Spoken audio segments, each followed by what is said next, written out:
ख्रिस्त में प्यारे भाइयों बहनों, आज हम जिस दौर से गुजर रहे हैं, जो हालात हमारे मन को विचलित कर रही है, यह हमारे जीवन में भय एवं अनिश्चितता की भावना उत्पन्न कर दी है।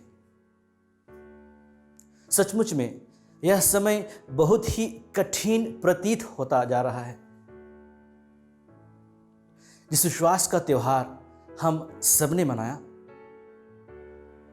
प्रभु यीशु मसीह के मृत्यु और पुनरुत्थान की घोषणा जिस विश्वास के साथ हमने किया, कभी कभी हमारे इस विश्वास को आज का यह माहौल हमें झकझोर दे रहा है।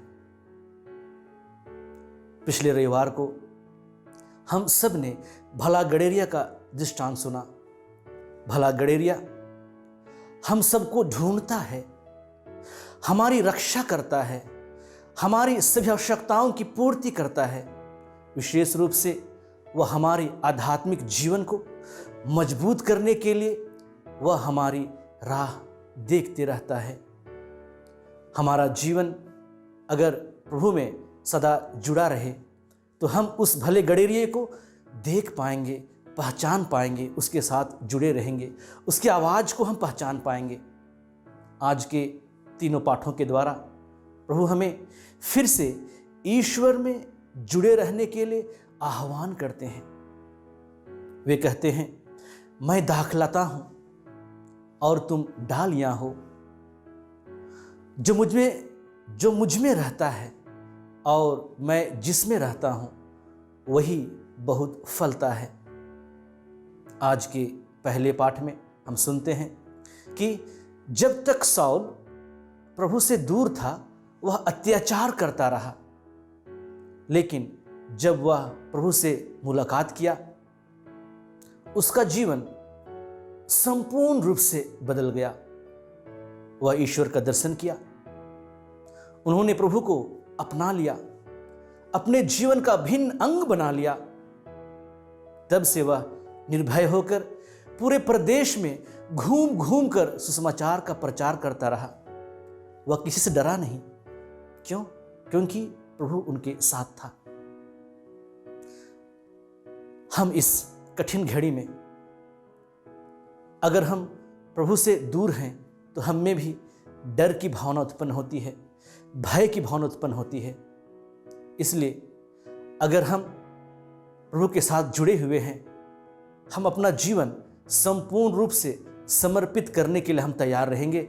जिस प्रकार शाऊल जब प्रभु से मिला, उसके बाद वह अपने जीवन को संपूर्ण रूप से समर्पित करने के लिए तैयार था।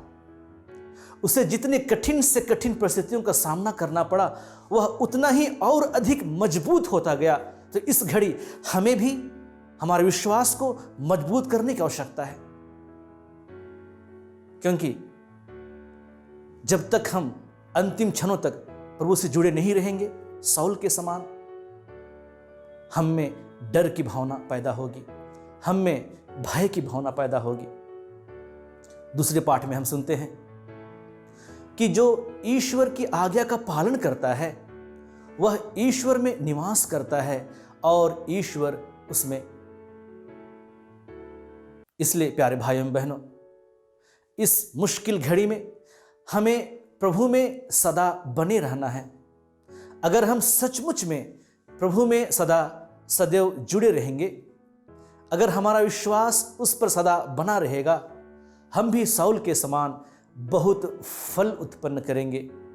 और वह फल क्या होगा, अब सब जानते हैं। वह फल होगा दूसरों की सेवा कर सकना, दूसरों के लिए समय देना, उन्हें क्षमा करना, जरूरतमंदों को दिल खोलकर दान देना, अपने पड़ोसियों को अपने समान प्यार करना। यह तभी संभव है जब हम विश्वास में मजबूत हैं। अगर हम आज के पाठ को गौर से देखते हैं, जहां हम सुनते हैं पेड़ और तना के संबंध के बारे में, हम सुनते हैं दोनों का जो संबंध है वह किस तरह होना चाहिए।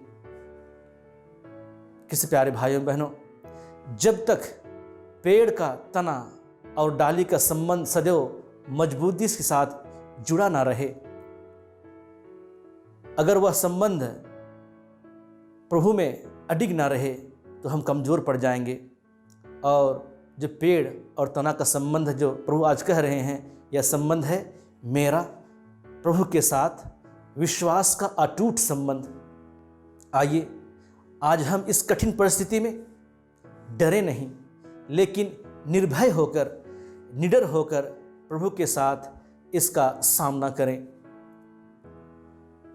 प्रभु हमारे साथ हैं, हमें किसी चीज की कमी नहीं, हमें डरने की कोई आवश्यकता नहीं है।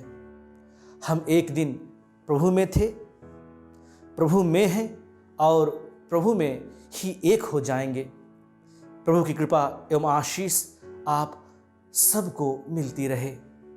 आइए हम सभी प्रभु में एक होकर बहुत फल उत्पन्न करें और उसके शिष्य सदा बने रहें। सबों को जय यीशु।